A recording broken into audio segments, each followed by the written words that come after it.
더불어민주당 이재명 대선 후보는 최근 지지율 정체를 돌파하기 위해 광폭 행보를 이어가고 있습니다. 이재명 정부는 국민의 꿈과 시장의 요구를 존중하겠습니다. 필요한 주택을 충분히 속도감 있게 공급하겠습니다. 박스권이 아니라 40% 돌파를 위한 기름점을 향해 가고 있다고 생각합니다.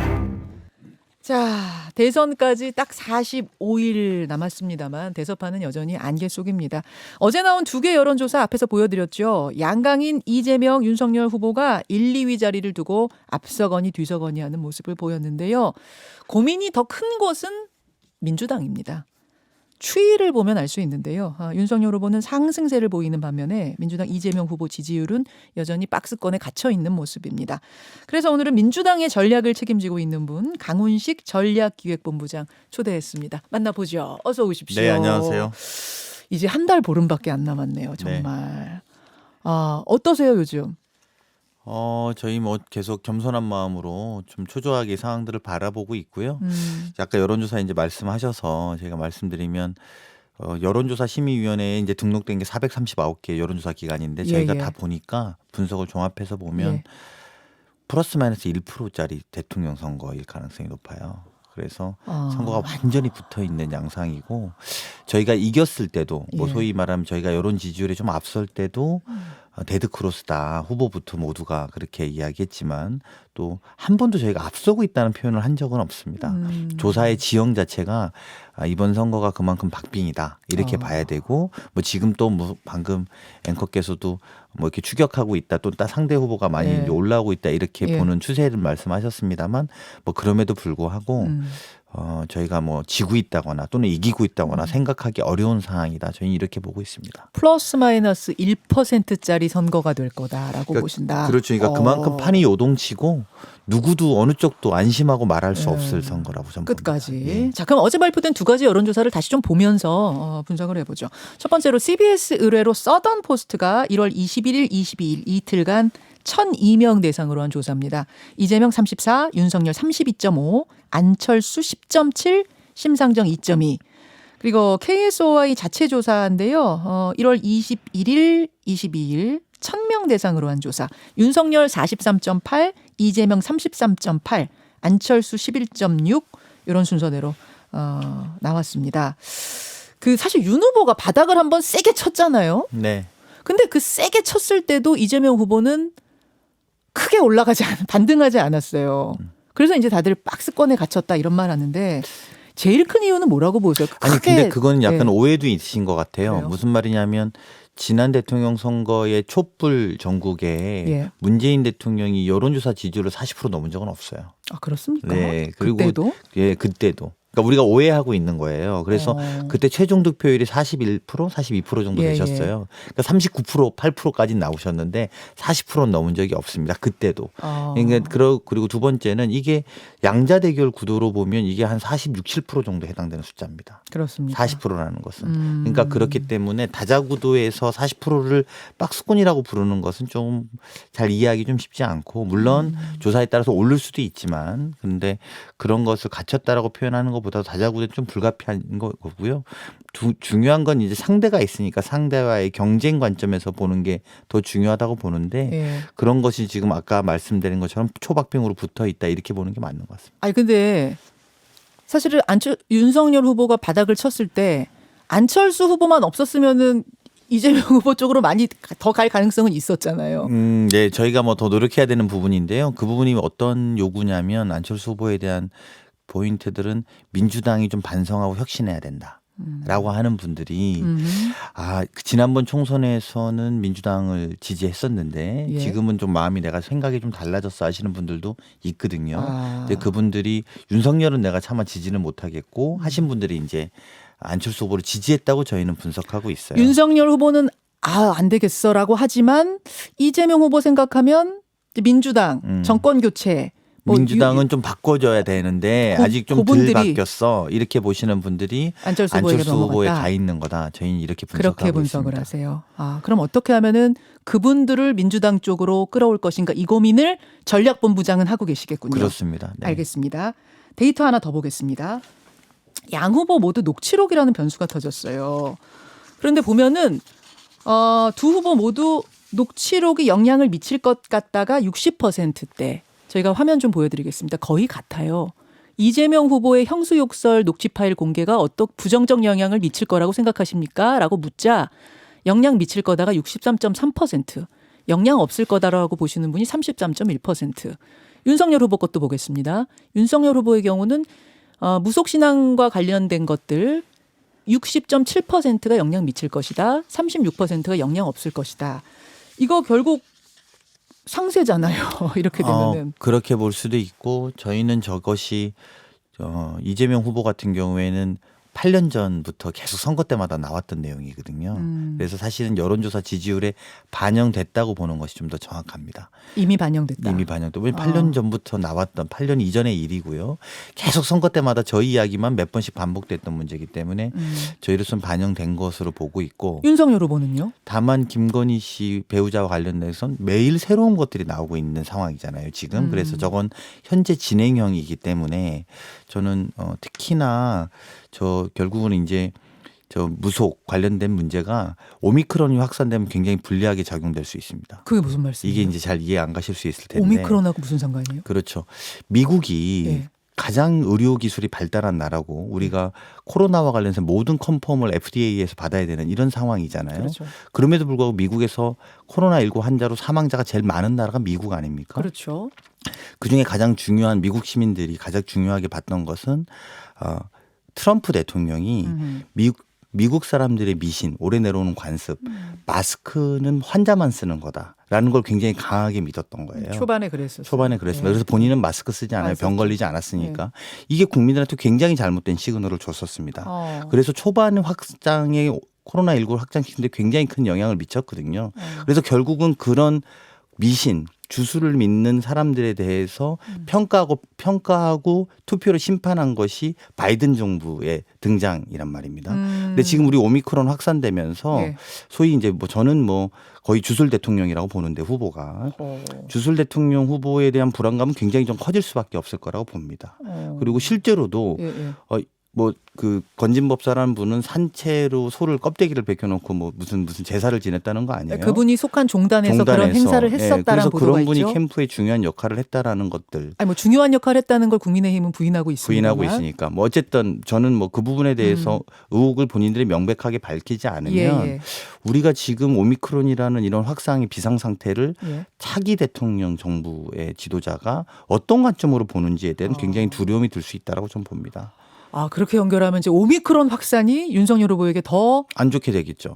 그리고 실제로도 반대로는 이재명 후보는 코로나19 확산일 때도 그 신천지 종교를 집집마다 찾아가서 다 잡아내고 확인했던 신천지와 관련된 의혹들이 있을 때 말이죠. 그랬던 반면에 그것은 그 의혹들을 검찰총장은 덮었던 사례들도 우리가 눈으로 확인할 수 있지 않았습니까? 그래서 그런 것들을 본다면 방역에 누가 적합하고 방역의 위기에 그리고 현재의 경제 위기에 누가 적합한 인물인가.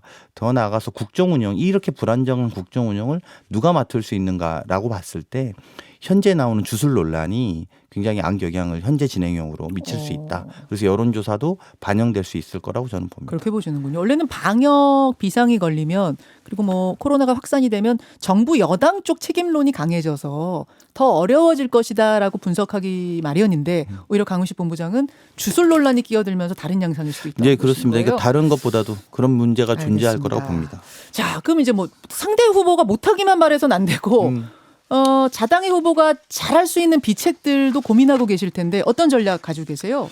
일단 아까 잠깐 말씀하신 것처럼 그리고 우리 아까 이 앞방송에서도 이야기하는 것처럼 김종민 의원이 연구소에서 그 얘기 했었는데 김종민 의원이 SNS에다가 586 용태론을 사실은 얼마 전부터 그 소문이 돌고 있는 건 제가 알았거든요. 근데 부글부글하던 것을 수면 위로 그분이 꺼내셨어요. 어떻게 생각하세요? 근데 이제 그것을 저는 국정농단 세력의 용태론이 안 나오고 있잖아요. 국민의힘에서 가령 예를 들어서. 그러니까 국정농단을 해놓고 박근혜 대통령은 감옥에 갔다가 사면받아서 나온 상황이지만 예, 예. 국정농단을 했던 사람 중에 누가 책임지거나 용퇴하라는 이야기가 한 번도 없었던 정당에 비해서 586이 뭔가 문제를 저지르진 않았지만 사실은 지금 계속 586 용퇴론이라는 단어들이 우리 당에 나온다라는 것은 예. 아, 민주당이 뭔가 혁신하고 새롭게 바뀌려고 하는 몸부림이 이 과정에 있구나라고 저는 해석하시는 게 맞다고 보고 어허. 이것은 사실상 민주당이 새로운 정치 세력으로 거듭나려고 하는 것 아니냐. 그렇기 때문에 기존에 있었던 가장 주류적인 흐름에 대해서 견제하고 나선 것이라고 저는 보는 것이 맞다 이렇게 보고요. 오히려 이런 새로운 정치 세력의 등장을 요구하고 있는 국민의 요구에 부합되는 활동들이 움직임이 있는 것 아니냐. 저는 이렇게 해석하는 게 맞다고 봅니다. 아, 그러면 586 용퇴까지는 실제로 필요하지 않다고 보시는 거예요? 그냥 아니요, 그런 그건 정신이면 된다는 건가요? 아닙니다. 이것 자체가 예. 이런 흐름들이 요구가 있고 움직임이 있는 것 자체 네. 그리고 그런 것들은 뭐 가시화될 수 있는 여지들도 충분히 존재한다고 봐야죠. 아, 그래요? 그래서 그 현상에 대한 이야기인 거죠. 제가 지금 잠깐만요. 이야기하는 것은. 그러니까 586의 용퇴가 그분들이 뭐 특별히 뭔가 뭐 죄를 저지른 게 아닌데도 용퇴를 해야 된다는 말이 나올 정도로 개혁, 혁신에 대한 강한 어떤 의지가 당 안에 있단 말씀이신 당내에 거고 그런 흐름이 있는 것이고 그냥 의지로만 흐름만으로만 그치는 게 아니라 그것이 실제 실행이 될 수도 있다. 그런 흐름들을 이렇게 이야기하시는 586 선배들의 목소리들이 꽤 있습니다. 안에. 586 당사자들의 목소리가요? 목소리도 있습니다. 네. 아, 그래요? 네. 사실은 이제 이 논의가 이루어지고 있는 곳이 민주당 정당혁신 추진위로 제가 알고 있어요. 거기에서 이제 논의가 처음 시작됐다고. 예. 그 뭐 단위는 어디 단위인 것을 떠나서 예. 당내에 어쨌든 그런 우리가 새롭게 거듭나야 되는 예. 거 아니냐 이런 예. 것들 저는 그것 자체를 좀 주목해서 볼 필요가 있을 거라고 보고 말하자면 이 박스권 탈출에 어떤 뭔가 획기적인 절절함, 분수령 절실함 이 필요하다. 그렇다면 그게 기득권 꼰대 정당 이미지로부터의 벗어나자. 탈출, 네. 586 용퇴까지 갈 수도 있다. 네, 그런 흐름도 있다 이렇게 보시면 될 것 같습니다. 그렇군요. 되게 쉽지 않은 건데 지난 총선에도 나오고 계속 이 얘기 그렇죠. 나왔지만 그게 쉽지 잘 안 않은 됐어요. 것은 제가 아까 말씀드린 것처럼 네. 뭐 국정농단 세력 중에 한 명도 용퇴한 사람이 없어요. 그리고 그런 이야기도 안 나와요. 지금 심지어 그분 윤석열 후보 주변에 그런 분들이 더 많이 있어요. 지금. 근데 그럼에도 불구하고 우리 당내에 흐름이 있다는 것은 정권 그러니까 이 대통령 선거에서의 절박함, 절실함에 대한 저희 당내의 목소리다 이렇게 해석해 주시면 감사하겠습니다. 그게 나온다면 586 용퇴가 나온다면 그건 설전이 될 수도 있어요? 그것까지는 제가 오늘 말씀드리는 건 아닌 것 같습니다. 그런 흐름들이 나와야 나오는 걸 테니까요. 그렇죠. 물론 억지로는 안 되는 예, 거니까. 제가 뭘 알고 있는 건 아니라서 아직은. 성난 불교계의 이 불심도 대선판의 변수가 될 거라는 이야기가 나옵니다. 지난 금요일에 승려대회, 이게 10년 만에 열린 승려대회였습니다. 송영길 대표하고 정청래 의원이 사과까지 하러 갔지만 결국은 그 안으로 입장을 못 하셨어요.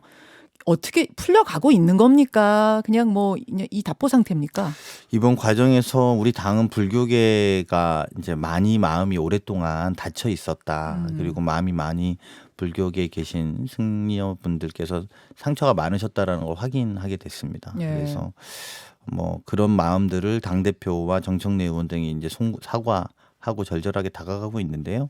아마 뭐 저는 이제 불교계도 그렇고 우리 당도 출구를 찾으려는 노력들을 끊임없이 하고 있기 때문에 결과적으로 이 출구를 찾아내지 않을까라고 희망 섞인 관점으로 보고 있습니다. 출구를 찾아내려는 노력은 계속 하셨죠. 네. 계속 하셨는데 잘 안 됐잖아요. 그리고 마지막으로 불교계가 요구한 것이 정청래 의원의 제명과 의원직 사퇴까지 지금 요구하고 나섰단 말입니다. 정청래 의원은 그럴 생각은 전혀 없다. 이러면은 겉으로 보기에는 해답이 잘 안 보이는데. 아닙니다. 그래도 이 과정 속에서 많은 이야기가 또 저희가 불교계의 진심인 것이 전달되고 있기 때문에 전달되고 있습니까? 네, 전달되고 있기 그 때문에 물밑으로는 풀리고 있습니까? 예, 저는 뭐 얼음은 녹고 있다고 봅니다. 정청래 의원의 뭐 탈당이나 이런 거 없이. 네, 그런 것이 본질은 아닙니다. 그런 것도 그 중요한 불교계에서 중요하게 요구하는 내용이고 또 정청래 의원이 무엇보다도 사과의 이야기를 밝혔고 본인 이제 현장에 가서 하겠다는 걸 안 받아주셔서 정론관에 와서까지 하지 않았습니까? 예. 그래서 그런 부분에 또 스님들도 마음을 조금씩 밑에서는 녹여주고 있는 걸로 알고 있습니다. 그래요? 네. 흐름이 분명히 네, 저희가 더 변화가 노력은 있다. 해야 되겠습니다만 저희 진심도 전달될 거라고 봅니다. 알겠습니다. 그나저나 지난 토요일에 석촌호수에서 이재명 후보가 지지자들 만나 즉석 연설을 하시다가 이런 말을 하셨어요. 내가 지면 그러니까 내가 대선에서 지면 없는 죄도 만들어서 감옥 보낼 것 같다. 감옥 갈 것 같다. 이거 어떤 의미입니까? 그 윤석열 후보가 대통령 후보가 됐던 과정에서 제일 중요한 건 전 두 가지였다고 봅니다. 하나는 공정이었고요. 네. 하나는 문재인 정부에 대한 분노였다고 봅니다. 네. 공정이라는 것이 사실 근데 김건희 씨의 허위 학력이나 이런 것의 문제에 대해서 대하는 것을 보면서 이게 이제 아무도 시중에 있는 분들이 윤석열 씨가 공정에 대한 키워드라고 생각 안 합니다. 선택적 공정에 대한 국민들의 실망이겠죠. 그럼 남은 것은 이제 분노입니다. 문재인 정부에 대한 분노이죠. 정확하게 말하면. 그러니까 그 분노만을 가지고 지금 모든 선거 캠페인을 하고 있는 겁니다. 그래서 저는 이것이 국민들 또는 정치 보복으로 이어지는 보복의 정치로 이어지는 것이 본인들이 지금 표방하고 있는 내용과 별로 다르지 않다. 미래에 대한 새로운 생각이나 또는 미래에 대한 새로운 비전 또는 안정감보다는 뭐 있던 부처 해체, 뭐 여가부 해체라든지 이렇게 분노의 표출로만 그걸 끌고 나가고 있는 것인데 그것은 충분히 검찰공화국을 예고하고 있는 상황에서 저희가 볼 때는 뭐 아까 제가 주술 대통령이라고 했나요? 네. 주술 대통령 검찰공화국이라고 저는 보는데 그런 부분에 대해서 국민들이 공포를 느낄 수밖에 없을 것 아니냐. 그리고 더군다나 그런 분노로만 만약에 대통령이 된다면 말이죠. 네. 검찰이 어떻게 움직일 것인지는 국민들도 아마 예측 가능할 것이다. 저는 이렇게 보고 이재명 후보의 말 자체는 사실은 그런 검찰공화국에 대한 공포를 시사한 것이다. 저는 이렇게 해석하시는 게 맞다. 지금 국민의힘에서는 좀 기가 막히다는 반응이 나오고 있어요. 이 발언에 대해서. 이거는 도둑이 제발 저러서 그런 거 아니냐. 그런 얘기를 한 적이 없는데 대장동이라든지 뭐 그전에 정신병원 보낸 문제라든지 이런 것 때문에 제발 저러서 그런 거다. 이렇게 얘기를 하시더라고요. 네. 아니 뭐 윤석열 후보는 사실은 가장 어떤 의미로 보면 지금 문재인 정부에 비판적이지만 문재인 정부에서 가장 성공했던 인사 중에 한 명입니다. 가장 문재인 정부에서 중용했죠. 네. 그리고 정면으로 문재인 정부를 늘 비판하고 가장 앞장서서 하는 것은 국민들의 눈에도 저게 좀 믿을 수 있는 사람인가? 그렇게 배은망덕한 사람 아닌가라고 생각할 수밖에 없을 거라고 보고요. 이제 그런 연장선상에서 보면 지금 하시는 말씀이 예. 뭐 어떻게 설명하든 간에 국민들이 저분 또 표변할 수 있어 이렇게 느낄 거라고 봅니다. 이 얘기는 2부에서 김근식 교수가 나오시거든요. 김근식 전 실장의 답변을 좀 듣는 것으로 하고 30초 남았습니다. 지난번 11월 말에 나오셨을 때 그때 이재명 후보가 뒤지고 있었거든요. 근데 12월에 골든크로스 올 거다 이러셨어요. 실제로 오더라고요. 뭐 지금 다시 좀 떨어지긴 했습니다만 판세를 잘 읽는 분으로서 냉철하게 다시 골든크로스 옵니까 조만간? 저희가 말씀드린 것처럼 그때도 저희가 이긴다고 하지 않았고 지금도 저희가 진다고 하지 않습니다.